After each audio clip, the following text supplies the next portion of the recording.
Welcome to another episode of the Superbold podcast. I'm Fred Joyal, and I interview world beaters who are out there making a difference in the world and living their dreams and created a pathway for themselves. And we're going to find out how they did it and how you can do it too, because I believe boldness can be taught.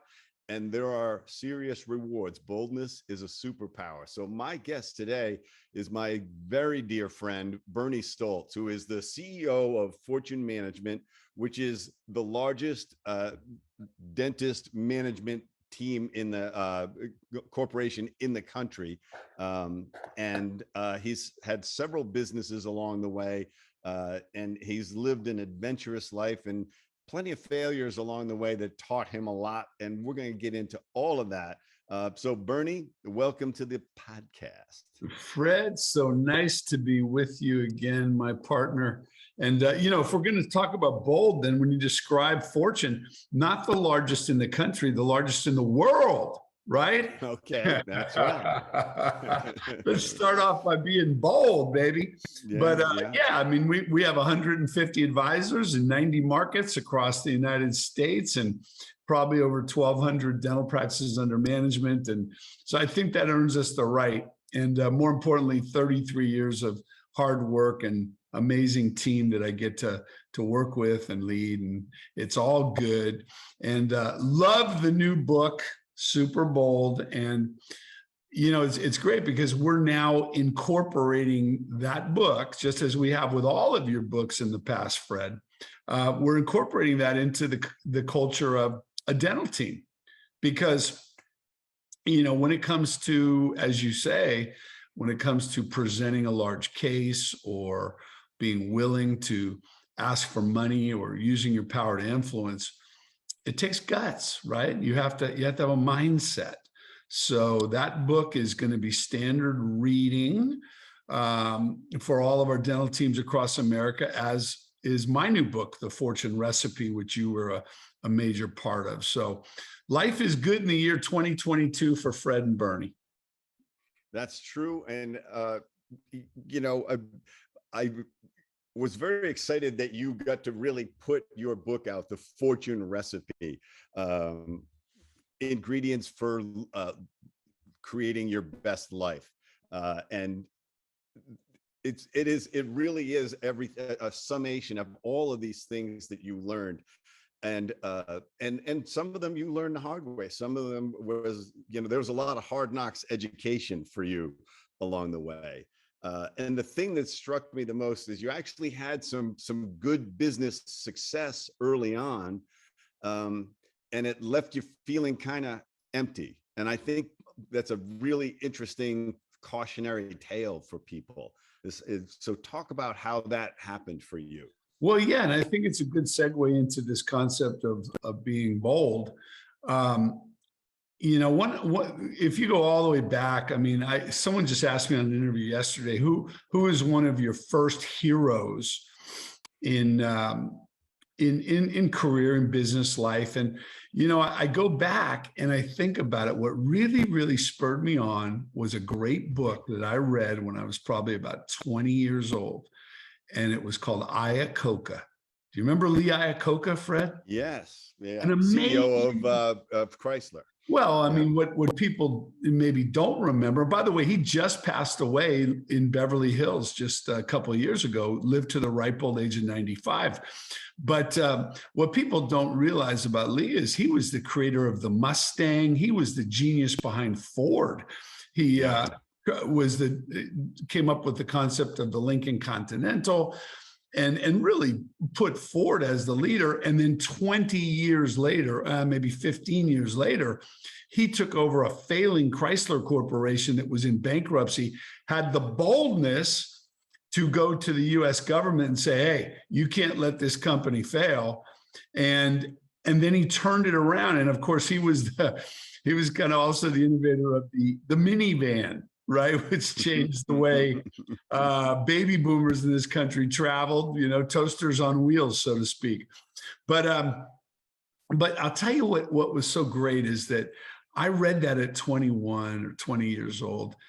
And I go, God, that's a role model. I want to do that, you know?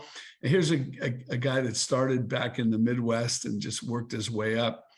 And so the concept of entrepreneurialism really, really sparked me to a point where, and I don't know, I talk about it in the book, but you know, I never really graduated from a formal 4-year university. I first of all, why? Well, because my parents weren't into it. They weren't that supportive of it. No one in my family had ever gone to college. And second of all, is that I didn't see the need for it, quite frankly. And, you know, I'm not the only guy, right? I mean, you can take a look at guys like Bill Gates, Steve Jobs, even Zuckerberg. None of them, you know, they can all say they went to Harvard or did a stint here or there, but none of them graduated. And I was in that category. I went to community college for a couple of years, bored to tears, felt like it was a total waste of my time. So right out of the gates, I think it took a little bit of courage and boldness maybe to say, look, I don't need that to live this incredible life and to create success for myself. And so consequently, the boldness had to pop right in at 21 years old when I went into my first business, which was a partnership with my dad. And it was in the tire business, and it was very modest and stuff. But what it caused me to do is then jump off and keep looking and pursuing other entrepreneurial things, right? So there was a real estate company, there were restaurants, or actually the restaurant was the last one, which was the massive first failure in my life. But I had successful things, public relations, a marketing company for the casino industry. That takes a little bit of boldness to go out and get your Nevada State gaming license, right? And I would, and real estate can be something. I think, you know, there's not a lot of successful real estate people out there who are not bold, who do not have the guts. But it was always about, you know, if you're going to take the island, you got to burn the boats. And I've always seen failure as not a bad thing, but a learning thing. And so I get to my fifth company, which I wanted to, and here's what happens, I think, when people build up a lot of successes and they start building a track record, I think it can go to your head very easily. Now, you can call it the ego, you can call it self-confidence, you can call it boldness, call it whatever you want. But so it's also a little bit, you think you got the Midas touch, right? Well, it's that's like, right. Everything I touch is succeed. So I just throw something else at me. I'll start something else. You know? Well, exactly. It's this Midas touch, this like bulletproof, you know, and I think that's kind of a trait of young people anyway. You know, look at the stupid stuff that teenagers and kids in their 20s do. They think they're going to live forever and they're bulletproof and nothing can kill them. Well, I think an entrepreneur can get into that mode too. So maybe there's an argument that too much boldness can sometimes be, you can OD on that too. And I certainly had that because I did. I was very successful in the first 4 companies that I did, to a point where at 30 years old, I was really living the dream. I had a wonderful wife. We had a great house out on the ocean in Half Moon Bay on the golf course. I had a daughter and a son on the way, and had all these cool things and all the toys. And I think your ego gets a little bit involved there too. And one of the things that my ego caused me to do at that point was I said, well, if I have clients and I have a limousine company and I have all this other cool stuff, and we're also PRing for the casino industry, well, then it would make perfect sense. I should own my own restaurant so that I could bring all the clients in the limo to the restaurant, buy them dinner, and aren't I a big shot, right? And so I really, really underestimated the work involved. I can tell you one thing. I have the ultimate respect for anybody in the restaurant industry who has long-term stood the test of time and been profitable and made money. It was certainly not for me. And I wasn't a full-time entrepreneur, restaurateur. I was an investor. But anyway, long story short, over a period of probably 3 years, I lost $1 million. Now, $1 million in cash for a young man in his, that's not even 30 yet. And that's 30 years ago, right? $1 million is probably worth 10 million today. And I didn't have it. Trust me, I didn't have it to lose. But what it did, what I did though is, and it was bold for me to do what I did, but I never have any regrets about that little episode of my life. Was it tough? Was it scary? A little bit. But if I hadn't come across that, if that path did not occur for me, I would not have the career nor the life that I have today. And so, because what it caused me to do is go back to my roots. And, when I don't think people learn much when they succeed. I think we need to embrace our failures because that's where you learn.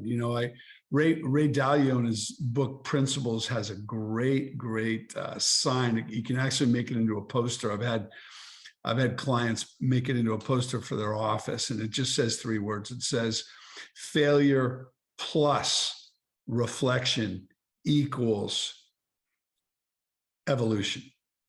And that's how you evolve in a life. But and so if you tie all that to boldness, then what my belief is, and again, if you get me on a podcast. Let me stop you because this is what I'm thinking as you say that is, if the average person who's moderately successful and then goes out of their field of expertise, like running tire stores and limousines, didn't teach you a lot about being a restaurateur.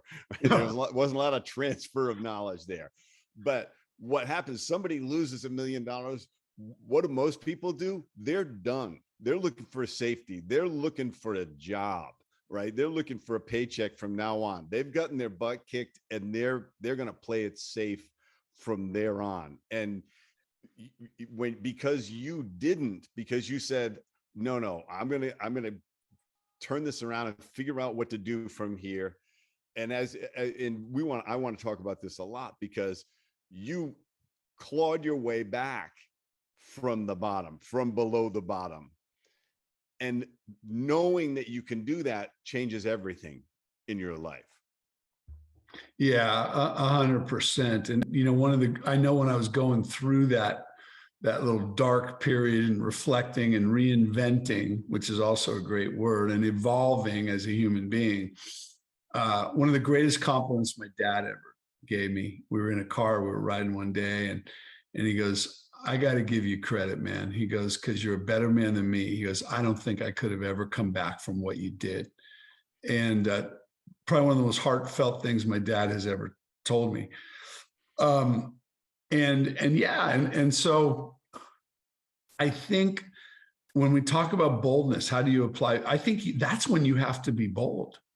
You have to be bold when you say, look, but I think boldness also, and you talk about this in your book, boldness comes from how you set up your belief system and your core values and what you really believe and the meanings that you assign to things. That's what emotional fitness and mental toughness is all about at its core. Its core is that anybody can be bold if you're willing to assign the right meanings, and nothing has any meaning in life except the meaning we decide to give it. So you want to set it up that way. So for me, it was like, okay, failure, nobody died. The past doesn't equal the future. I still knew at any point in my life that I had the 2 most powerful, important resources to take care of my family and to move forward and to make a difference in the world. And that was my mind and my voice. My mind and my voice. And everybody has that. So we can call it a superpower, but it's a superpower that everybody has, your mind and your voice. And I also always knew I was never good with my hands. I was not going to be trading time for dollars. And not that that's not important, but I learned at an early age that I could move mountains with my mind and my voice, not so much with my hands. And so there were so many beliefs that I think can help somebody, help your listeners to become more super bold? And I just threw some of them out. First of all, the past doesn't equal the future. Unless you continue to operate in the future with the same limiting beliefs you started with, right? You look like what you didn't do, you failed, but you didn't label yourself a failure. You didn't say, I'm a failure. You said, wow, that was a huge failure. Where's the information about this? Yeah. So I can do better next time. As you say, success a lot of times doesn't have a lot of information, because there's a little bit of luck involved, a little bit of timing involved, and a little bit of your creativity and energy, and a lot of things coming together. But when you fail, there's a lot to examine so that you come back stronger. And if you look at any successful entrepreneur, they've actually had a couple of failures. But they decided they weren't destroyed. If you weren't leveled to nothing, then and that's the way America is. You get to restart more intelligently. I believe that's Henry Ford said it. Failure is the opportunity to begin again more intelligently. Yeah, so when we talk about this concept of boldness, and I know a lot of the people who watch your podcast and listen are entrepreneurs. They're business people, whether it's a dentist who's running a practice or anybody else in the business world. I think there's a belief system that has to come along with an entrepreneur. And I think the same belief system that a successful entrepreneur has is also one that helps you to be bold.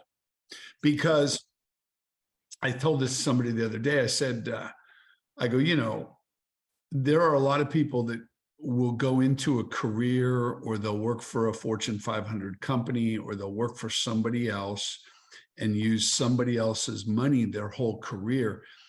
And that's great, and it's safe. And you're going to see that people with maybe a little less boldness like to take the safe route, right? Because they don't want to get hurt. They don't want to put themselves out there. They don't want to risk failure. So again, you have to not be afraid of failure to be bold. But I think that these people who never have really taken on the and not everyone's right for the entrepreneurial spirit. Not everyone is the risk taker. I'm the ultimate risk taker. I mean, I've done it in many, many areas of my life, whether it be at the casino or you name it. But that has never bothered me. But it's because I am super bold. Well, you built your boldness muscle gradually over time, which is what I teach in the book. Is like, this is a muscle that you build, but you don't build it by playing it safe. Going all the way back to when you were talking about college, if you're going to college because you're trying to create the safest path for yourself, that's probably a mistake, because it's almost impossible to predict that. And if you get a job and you're playing it safe by, I want somebody else to be paying me and making and taking care of me through my career. Well, guess what? We're going to extinct 50% of our jobs in the next 10 years. So there is no safe path. So you have to have a muscle that says, I am adaptable, I am resilient, I am willing to try new stuff. And I'm not going to play it safe, because that could be the most dangerous path. And that's the point. Yeah. And going back to the decision not to stay in school, is all I was going to do is set myself up so I could go get a well-paid job being paid by somebody else. I've never been in a position where I want to be judged or scrutinized on my education. And quite frankly, it's how we run Fortune management today. You ask anybody, I am not impressed with a bunch of alphabet soup behind somebody's name.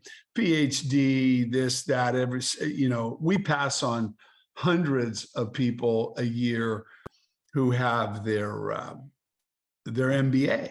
Okay. And the reality of it is I've always believed in the same thing. You hire on emotional intelligence, because there's too many people who went through school, they did all the right things, and they're book smart and street stupid and still don't have the confidence.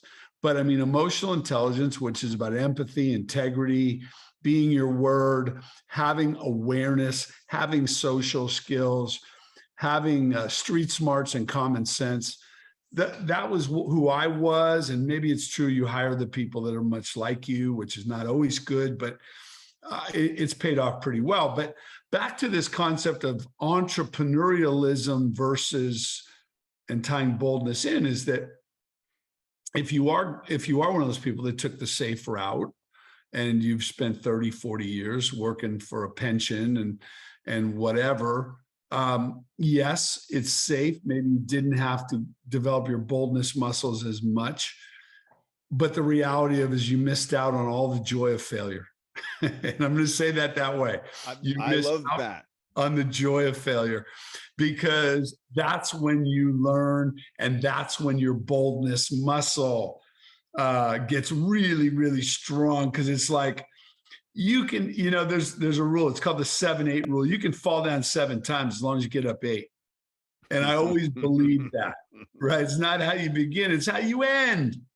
Yeah, and there's a big difference between wondering if you can take an ass kicking or having gotten an ass kicking and go, you know what, I'm still standing, and that's what I think the joy of failure is a powerful thing. It is not a negative thing to fail.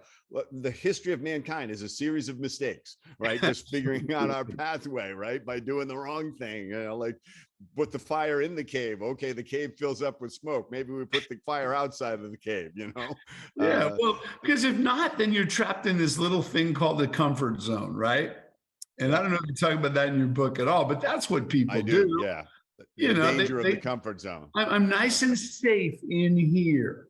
Well, yeah, but you haven't expanded your world. You haven't expanded your circle of influence. You haven't experienced all that life has to offer, and so boldness is I think pays big dividends, but it also starts with being able to have a belief system that includes failure. I mean, you don't go out looking to fail. Okay. But when it occurs, then you assign the right meanings to it. And you have to ask the ultimate question always, which is, what's great about this? What's great about this failure? Well, what's great is I learned. What's great about it is I learned one more way to not get it done. What's great about this is we've got a chance to turn it around and make it better than it ever was. So that's what bold people do. That's how bold people think.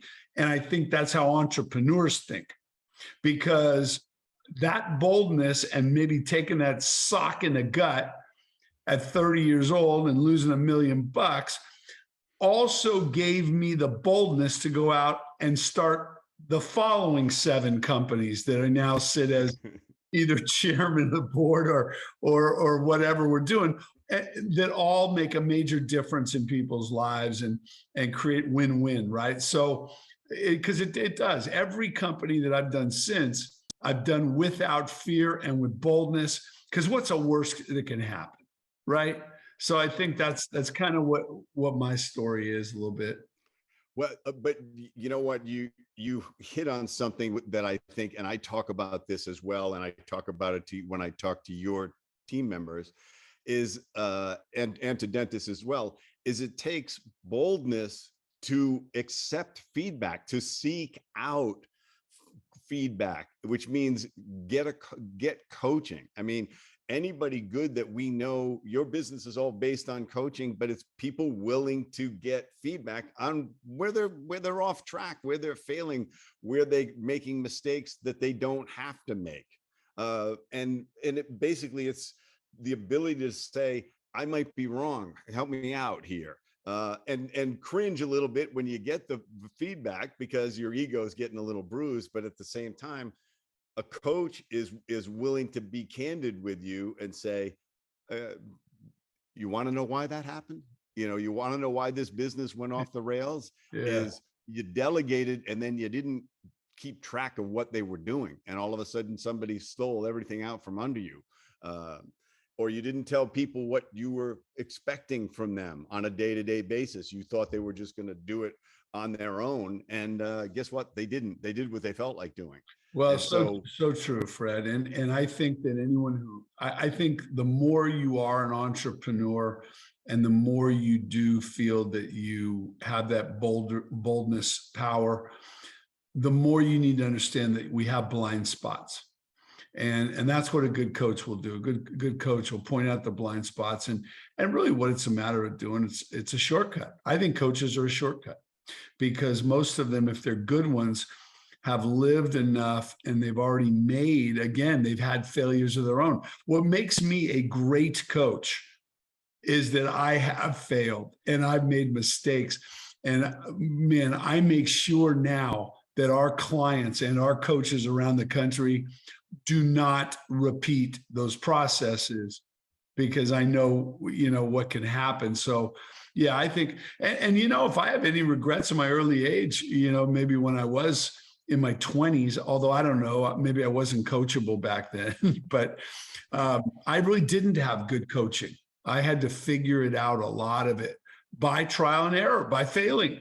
So maybe it was a good thing. Maybe that was what my destiny was supposed to be. But I know now that it's absolutely about always asking your question, do you want to be right or do you want to be effective? And just having an ego that says, no, I need to do it my way, I need to be right. Well, that's fine, but it can cost you a lot of money and a lot of stomach lining and heart muscle too. So there are more effective ways today.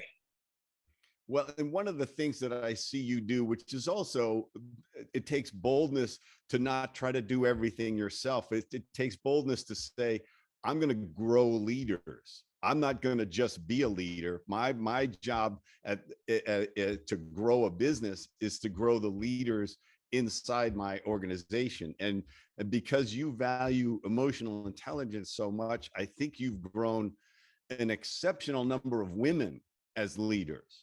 And I could make a long list, but I'm certainly thinking of your COO as a perfect example. Well, and now my president too, right? So at Fortune, yes, the president and the chief operations officer and our director of training are all females. And that's great. Well, Fred, women are smarter than us anyway. Come on. One of the things that has helped with me with success in life is learning to surround myself with people smarter than me, which is part of releasing yourself from the ego. But, there's another word I think that it takes boldness to really employ, and that's trust. And it's not even just in business, but in life. I mean, trust in putting your heart out there for a love affair or a relationship or a partnership or a friendship. Trust is one of the most valuable gifts that one human being can give another. But there are certain people out there who, because of maybe a lack of boldness or insecurities, they don't trust a lot of people. So consequently, what you just said about me empowering others is I've just made a decision that the more that I empower others by trusting them, but again, I have to trust my own judgment on their character assessment first. But if, there's a great book, Who Not How, right? Which is really about just surrounding yourself with the right people, the right connectors, the right people that can do the right things for your business and for your career and for your life. And so one thing I've always wanted to do is just empower. There's, they say the new buzzword of an entrepreneur now is now entrepreneurs aspire not to be CEOs. Real entrepreneurs aspire to hire CEOs around them, right? But all of that takes trust, and that takes boldness, and that means sticking. Well, yeah, because the safest thing to do, the lowest risk thing to do, is not trust anybody. Because when you trust somebody, you're trusting your team members or somebody in a relationship. There is risk in that because they are not going to be flawless.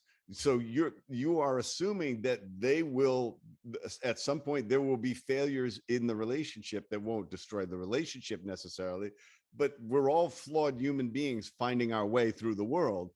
And so that trust implicit in it has, I'm willing to accept the risk that you may stumble, or I may stumble, or we may both stumble.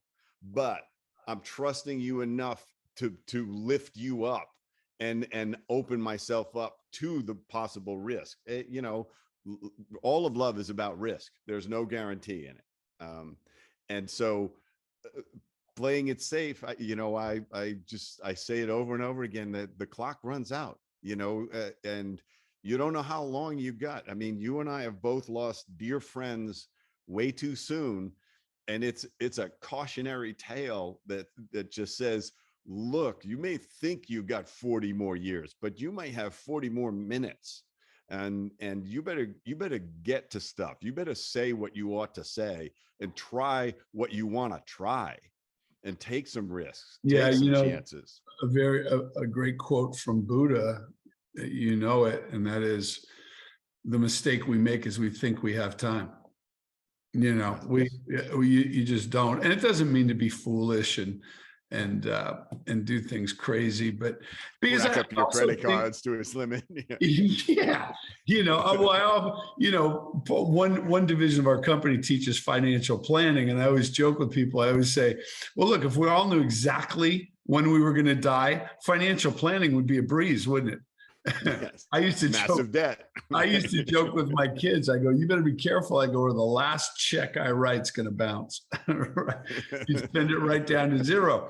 But no, I think another thing that will help people with boldness is because we talk about risk, we talk about trust, we talk about all these things, but you can do those with intelligence too.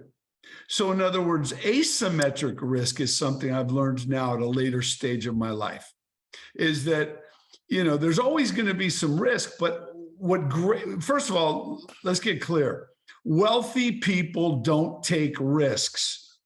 They take asymmetric risk. If you're an investor, if you're a wealthy investor today in business or in life, whatever it is, you're going to take asymmetric risk principles. You're going to make sure that you might risk $1, but it better make 5, right? So now, at my point in my career, that's how I evaluate any company that I'm going to take an equity position in. It's how I evaluate people that I might bring in and empower. Asymmetric risk. What's the worst that can happen? Because, by the way, if you know what the downside is, then you can be more bold. You can trust more. You can take the risks, right? So I think intelligence has also got to be a factor in there as well. But I got to tell you, I mean, there have been, and you say that, you said something, you said that, the safest way is to not take any risk, which in business for an entrepreneur means you're just going to do it all yourself. Well, now you just got maybe a well-paid job, or maybe you don't have a well-paid job, but you have no time, you have no freedom, you're not enjoying things, you're working your ass off. Hey, listen, being the hardest worker in the room there's merit to that. And I think when you're young, you can do that, but you can't if you're a little sage and you spend some time and you've got some years. You have to empower other people. And also this also gets into another word that has to do with boldness, and that's leadership. Leadership. Leaders need to be bold because they need to understand that you don't manage people, you lead people. You manage things, you lead people. And to be able to do that effectively, there's got to be a boldness side to you that says, look, I trust you. You have to believe that when you empower other people, you set their bar higher, you give them some. Here's what I've found. This has been my own experience with taking a risk on people and empowering people and trusting people, is they will surprise you in a good way far more than they'll surprise you in a bad way. Because people, when left to set some goals and to really be empowered, will rise above. They'll go further than they would have gone than if you micromanage them or set the bar real low. And I think all of those things and everything we're surmising here today takes boldness. And again, I tie it today, especially to entrepreneurialism. But again, you can tie your boldness superpower to just about any facet of your life. Yeah. And boldness doesn't mean being foolish, doesn't mean being careless. As you say, there's humility to true boldness. There's you can be wise and bold because your failures have informed you, and so it is about being concerned about the risk of the safest path, I think, and that's what we caution people too, is you don't know what you're going to miss. Well, yeah, there's an old saying, right? They have more guts than brains. Well, you know that what that is, that is a recipe for failure. That means that you've got the super boldness power. They went out, they read your book, they're bold as hell, but they take stupid risks that really comes out to being stupid, right? So there's, right. And you can't fix stupid. So bottom line is, it fixes itself because it wraps everything up. Basically. It does. But I think boldness used appropriately with some of the other concepts really is the key. And I've never seen anyone who's, you know, in defense of your book, I've never seen anyone who's really accomplished anything of greatness, of magnitude, who's made major contributions in the world or to others, who has not displayed some boldness, you know, so you have to summon it forward. And by the way, I mean, I think back on some times that, man, you know, every once in a while you do have a failure, and no matter who you are, you get a little gun shy. You get a little gun shy, like, man, that hurt. I don't want to go there again, right? And I think back on some of those things. There's been business opportunities that I didn't take advantage of because I had just come off of maybe a significant hit, and I didn't. And I lacked the boldness for a very short time. And it cost, you know, although in the end, it's also important that you have no regrets. I have not one regret from my life. And boy, that helps me to sleep good. And just trust your gut sometimes. I think that's important as well, you know? Yeah. And the other thing that you're doing when you were talking about leadership is that a true leader sees more in you than you see in yourself, and pushes you to be bold enough to achieve more than you thought you could do. I think that's the real power of a great leader, is they're summoning your boldness to be more than you thought you could be. And so I think this, I love the joy of failure concept. I almost want to end with those words, because that is so powerful. And you know, not stacking regrets is what my book is all about, as you were talking about. And I don't want any more regrets. I want to say, tried, didn't work, learned a lot, tried again, learned a lot, nailed it the next time. Or just tried. You know, if I'm broken and busted at the end of my life, and I'll have a big smile on my face because I'll have left it all on the mat. You know, that's the way I'm approaching it, and because it's you got one round here that you know of. And there may be reincarnation, but we can't remember it. So, you're not going to remember it, and you're not going to come back with any of the things you had the first time around, and there's no U-Haul behind the hearse, right? But yeah, I think we've touched on something here today, which is maybe before you can be fully bold, you have to embrace failure, the joy of failure. And I think that's got to be part of the teaching course for someone who wants more boldness. Is, first of all, what the hell are you scared of? What are you afraid of? What's the worst that can happen? What's our asymmetric risk to this, right? And I think if you cut through all that crap, then what do you got to lose? You know, go ask for that promotion, go invest that, you know, again, asymmetric risk investments are I'm a big fan of, but speak your mind. And also, hey, listen, the ultimate sign of boldness is when you can live your life on your own terms. right? And man, that to me is a great, that's why I wrote that last book, Fred. I mean, I wanted that to be a pay it forward book, not to say, look, I have everything figured out. Look at me. We're all broken human beings here. But all I wanted to do was say, look, here's 40 or 50 principles that have helped me to live an amazing life. If I have no regrets, if I get hit by a bus tomorrow, hopefully I won't. I'm going out swinging. I'm going out sliding into home plate, So, yeah. But I think all of those things, there's a whole belief system that you talk about in the book that develops boldness, And I think that's the other thing. If you're coaching anyone on how to be bold, you say, okay, well, why do you want to be bold? What's your powerful why? And if you really break that down, I hope the answer is to live an amazing life, to live my best life, because that's what really matters. And to also, to go one step further, to say, and to help everyone around me live their most amazing best life. I asked somebody a question yesterday. I go, and I ask it a lot, I have for a long time. I said, think about the happiest times you ever were in your life. The happiest times.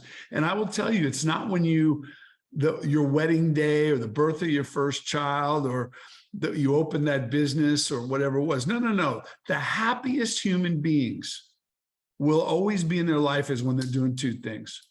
When they're growing, pursuing, and expanding and building. And that takes boldness to get outside the zone. And the other thing is when you're contributing to others. When you are growing and you're contributing to others, it doesn't matter how much money you got in the bank because your focus is on the growth. Your focus is on helping others.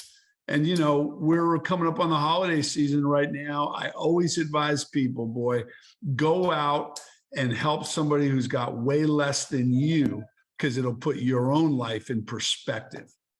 So I think all of that, harkens back to why someone would want to read your book, why someone needs to work on their boldness muscles, because it allows you to live a better life.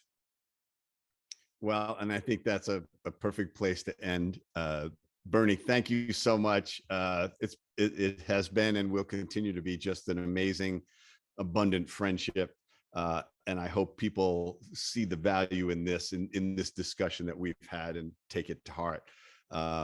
And share this podcast with people that it would resonate with. But Bernie, I love you, my friend.